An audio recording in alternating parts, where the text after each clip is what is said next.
Hey thinkers, welcome back to Think Sharp Alley, where every turn leads to a smart solution. In the previous video on polynomials, we learned how to identify the zeros of linear and quadratic polynomials from their graph. If you haven't watched that video yet, I strongly recommend watching part 1 first because the ideas from that video will help you understand today's discussion much better. To begin with, we will quickly test your understanding of those graph concepts so you can check whether your fundamentals are clear. Then in the second part of this video, we will discuss the relationship between zeros and coefficients of a polynomial and solve a few board exam type questions based on this idea. At the end, I have also compiled 6 questions from this topic so that you can check how well you have understood it. While watching, make sure you note down the important points because some of them can easily appear as conceptual questions in exams. So without further ado, let's begin. Now let's test how well you understood it. I have 6 questions for you. Try to pause the video and think about the answer and then check it with mine. Keep a note of how many you get correct. Question number 1. In the given graph, the polynomial px is shown. Now from the graph, can you identify the type of polynomial? Now we have to find the number of zeros of the polynomial. So for finding out the number of zeros, we need to see at how many points it cuts the x-axis. So we see it cuts the x-axis at 2 different points. So number of zeros will be 2. And since the shape is a downward U, which we call a parabola, downward facing parabola, so that means it is a quadratic polynomials graph. Here we have question 2. If the given figure shows the graph of a polynomial y equal to ax squared plus bx plus c, so again another downward facing parabola, then which of these is true? So we know for a downward facing parabola, the sign of coefficient of x squared, that is sign of a, must be negative.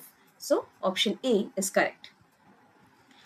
And remember, since it cuts the x-axis at 2 different points, so that means it has 2 zeros, 2 distinct zeros. So b square minus 4ac must be positive. So which means b square must be greater than 4ac. So this is wrong. Question number 3. Two polynomials are shown in the graph below. The number of distinct zeros of both the polynomials.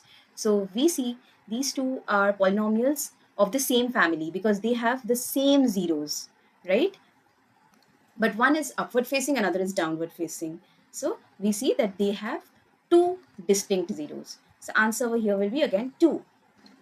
Now question number 4. Which of the following is not the graph of a quadratic polynomial? So the graph of a quadratic polynomial is either upward or downward facing U, right? This should be the shape of quadratic polynomial. So here we have this perfect. This is also perfect. This is also perfect. Only thing that this one is not of U shape and single U shape. It must be of single U shape and is cutting the x-axis at 3 different points, whereas the graph of quadratic polynomial cuts the x-axis at most 2 points on the x-axis, right? It's because it has at most 2 0. So it cannot cut the x-axis at more than 2 points. So clearly this must be a cubic polynomial or more, but definitely not a quadratic polynomial. So option B is my correct option over here. Another question, in the given figure, the graph of a polynomial fx is shown. And you have to find out number of zeros of fx. At how many points it cuts the x-axis? One is this point, another is the origin. So it has 2 zeros because it cuts the x-axis at 2 different points. And moving on to the last question, we have an assertion reasoning question. Now let us check the assertion first. Zeros of a polynomial are -1 and 3. So let us check over here. The product of the zeros must be c by a. So over here c by a is -3. And over here the product of the zeros is coming to be 3 into -1, which is -3. It's perfectly matching. Let us check the sum of the zeros. So sum of the zeros is coming to be 3 minus 1, which is 2. And let's check minus b by a. So minus b by a is minus of -2 because my b is -2 by a is 1, so which is +2. Again, the sum is also equal to minus b by a, and this is fine. So zeros of this polynomial is definitely this, and this is true. Let's check the reason. The graph of the polynomial px, that is this one, will intersect the x-axis at, now what do we know? If this is the zeros, this should be the x-coordinate, right? So -1, 0 and 3, 0. Absolutely true. My y-coordinate must be 0. taught you, right? Now let's find out, is the reason correct explanation of assertion? So for that, we'll read the question like this. Zeros of the polynomial px are minus 1 and 3 because the graph of polynomial intersects the x-axis at minus 1, 0 and 3, 0. Absolutely true reason. That is how we graphically interpret the meaning of zeros of polynomial, right? So both assertion and reason are true, and reason is the correct explanation of assertion. Now it's time to check your scores. Let me know in the comments what was your score out of 6.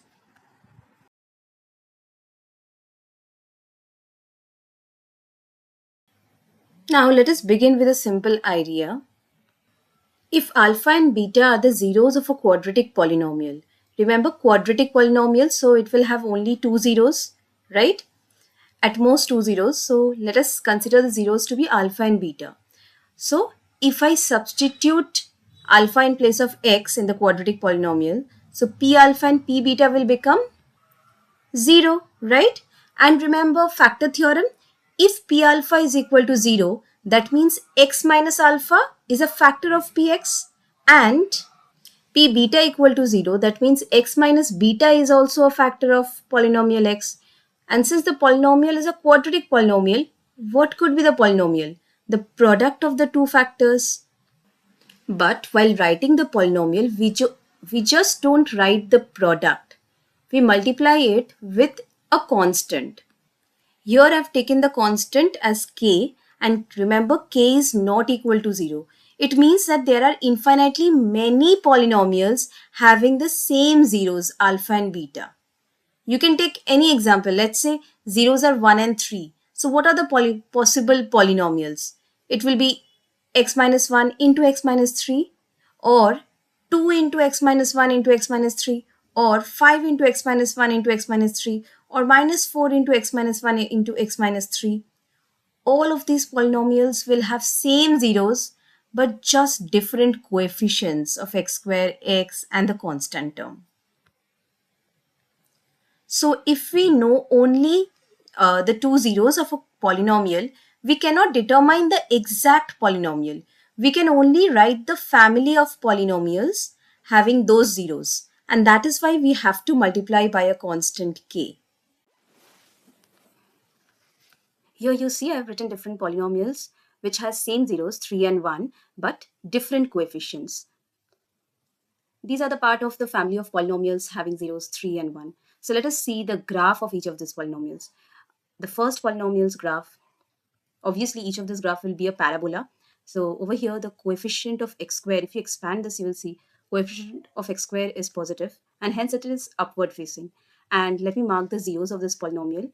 You can see zeros are 1 and 3.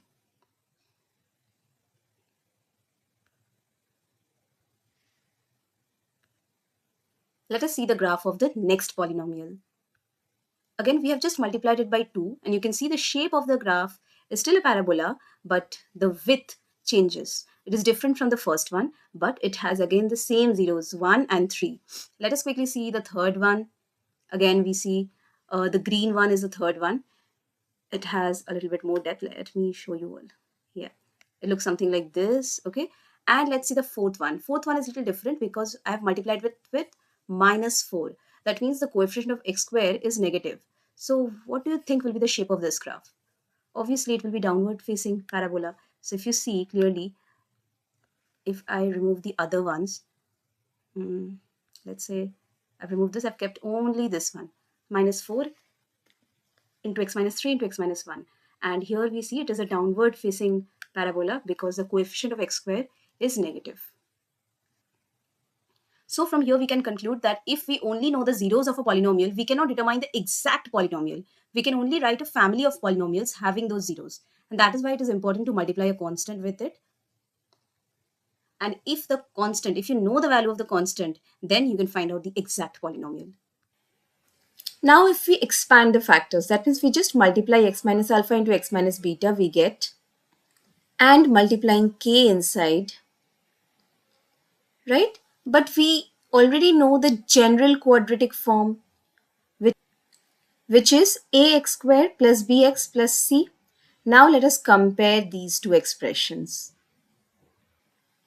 So comparing the coefficients, we get a is equal to k, b is equal to minus k into alpha plus beta, and c is equal to k into alpha beta. Now I want to eliminate k. So let us just divide b by a because a is equal to k. So k can be replaced by a, right? So let us divide b by a and c by a. You will see we will get the sum of the zeros and the product of the zeros, that is alpha plus beta and alpha beta. Sum of the zeros is equal to minus b by a. Product of the zeros is equal to c by a. Do you notice something interesting? In these two relationships, b is the coefficient of x, and that tells us about the sum of the zeros, and c, which is the constant term. Now that we understood the relationship between zeros and coefficients, let's see how this idea is actually used in board exam questions. Now this is our question number 1, and these kind of questions are very common in boards where alpha and beta are the zeros of the polynomial given, and you have to find out an expression involving the zeros of the polynomial. Here they have given this expression. They can also ask you to find the value of the expressions like this. Once you learn how to find or how to solve this expression, please try out to find the values of each of these.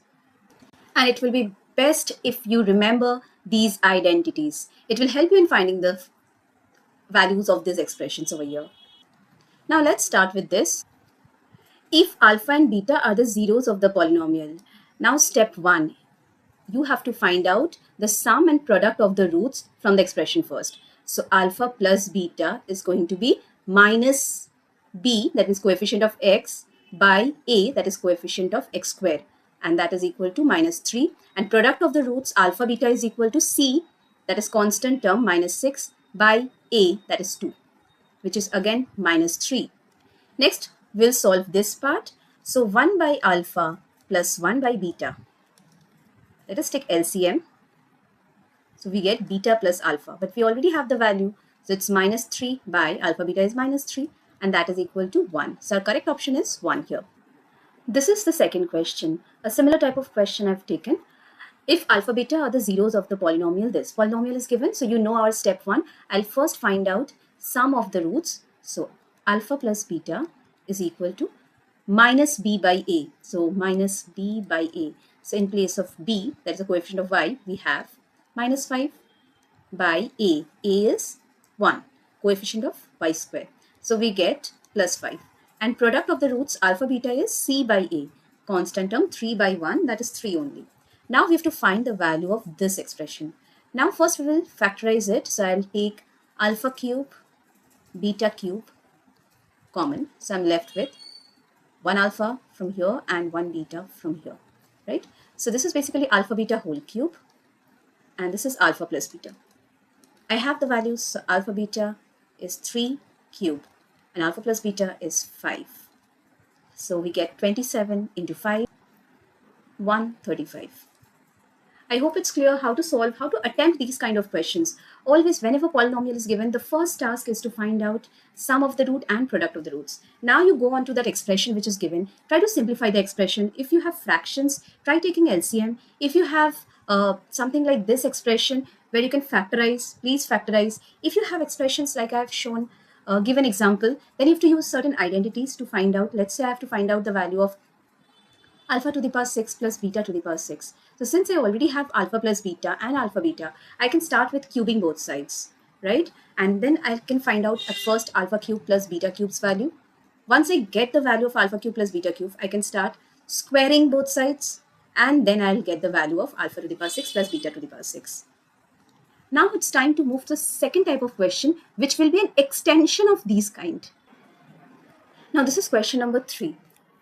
If alpha beta are the zeros of quadratic polynomial, immediately when you have this statement, now you know what you have to find. At first, sum of the roots and product of the roots. So let us write it down. So we have alpha plus beta is equal to minus b. In place of b, we have q. So minus q by p. And product of the roots, that is alpha beta, is equal to c by a. Constant term 1 by P, right? Now understand, here the zeros were alpha and beta. So I found out sum of the roots and product of the roots from this equation, right? Now the zeros are 2 by alpha and 2 by beta. And I have to form a quadratic polynomial with these zeros. That means I would need sum of these zeros and product of these zeros, right?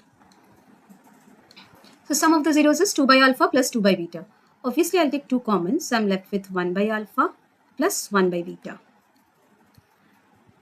Now, taking LCM inside, I have in the numerator beta plus alpha and the denominator alpha beta. We already have the value. We can use this value because alpha plus beta we have got to be minus q by p and alpha beta is 1 by p. Basically, we are dividing these two. And if I divide q by p, divide 1 by p, so pp gets cancelled. So we have only minus q. So 2 into minus q is minus 2q, right? Now I need product of the zeros. So my zeros are given. I can easily find out the product. So 2 by alpha into 2 by beta, which is equals to 4 by alpha beta. Remember when we were discussing this alpha and beta with the zeros of the polynomial px, so we wrote the polynomial in this way, and when we expanded it, we got k into x square minus alpha plus beta, which means sum of the zeros into x plus alpha beta, which means product of the zeros. So in case we know the sum and the product of the zeros, the polynomial can be written as k into x square minus sum of the polynomial into x plus product, where k is a non-zero constant. K cannot be 0.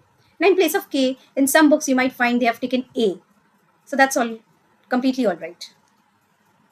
If the sum and product of zeros are known, then quadratic polynomial is given by k, and in terms of x I'm finding out, so k into x square minus sum of the zeros into x plus product of the zeros. This is the quadratic polynomial, and where k is any non-zero constant.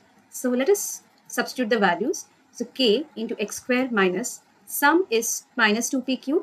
So minus of minus 2pq is plus 2q. Sorry, let me correct it. So it's 2q plus 2q plus the product. Product is 4 by 4 divide 1 by p. That's 4p. So where k is a non-zero constant. So that's how we form a polynomial when zeros are given. It's a very common question that comes in boards. So in place of 2 by alpha and 2 by beta, they just change the expressions, but the question remains same. For example, let me clear this part. Same question can be rewritten just instead of these values, 2 by alpha and 2 by beta. They can give you these numbers. Form a quadratic polynomial whose zeros are 2 alpha and 2 beta, or form a quadratic polynomial whose zeros are alpha by 2 and beta by 2, or this, or this.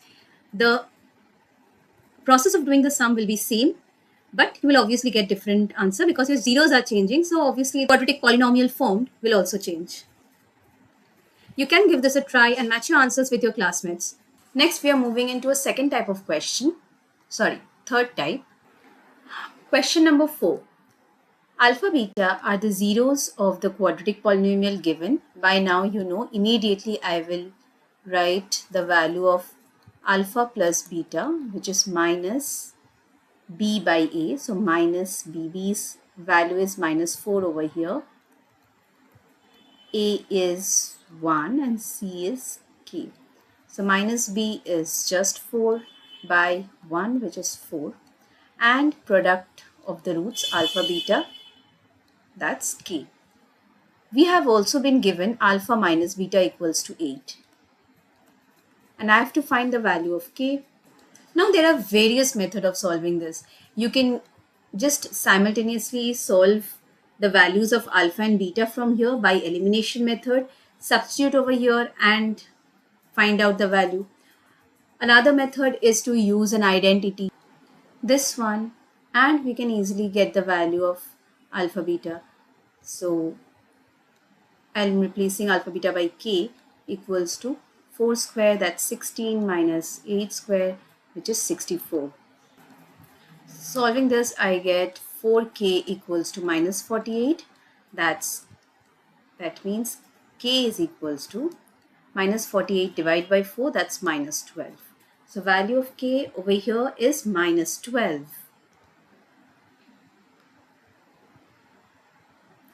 Now in case this formula does not come to your mind, so we will eliminate beta from these two expressions by elimination method. So I'm adding these two expressions.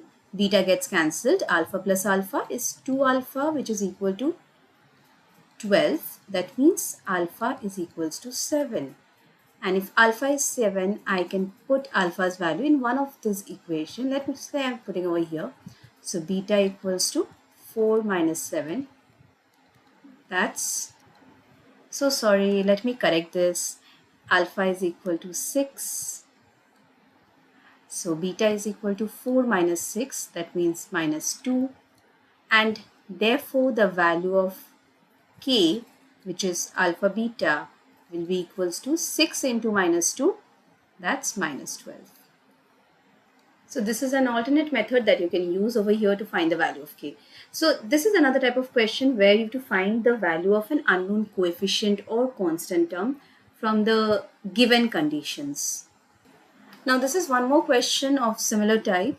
If alpha beta are the zeros of the polynomial this, immediately you know we have to write down the value of alpha plus beta and alpha beta. So alpha plus beta is minus 6 by 3 because over here A's value is 3, B's value is 6 and C is constant k, right? So that is minus 2 and alpha beta is C by A, so k by 3.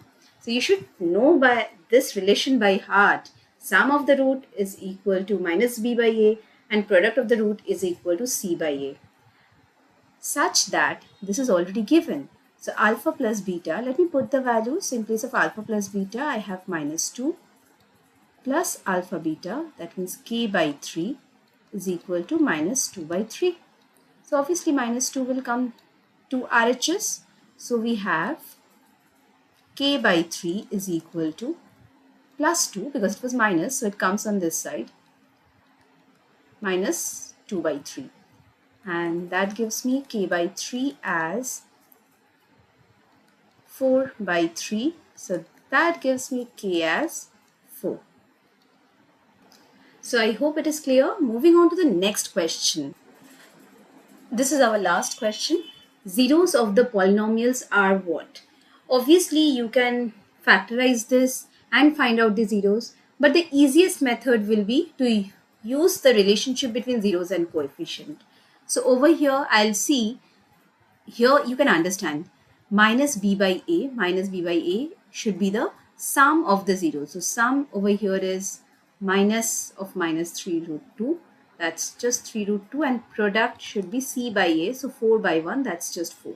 So I will see over here which two numbers gives the product 4 because this is very easy to check. So gives product 4 or the sum 3 root 2. So I can see 2 plus root 2 is not 3 root 2. 2 root 2 plus root 2.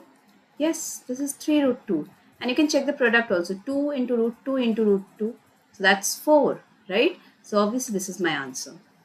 So instead of substituting and checking whether we are getting 0 or not, or factorizing and finding out the 0, it will be very easy and quick if I just use the relationship between zeros and coefficient. So with this, we have reached the end of the chapter on polynomials. If these ideas are clear to you, then this chapter becomes much easier to handle in the board exam. Keep practicing a few more questions and you will notice that many problems from this chapter follow the same pattern. Thank you for learning with me. I'll see you in the next chapter. And oh yes, if you're finding these lessons useful, you can support the channel by liking the video and subscribing. Bye-bye.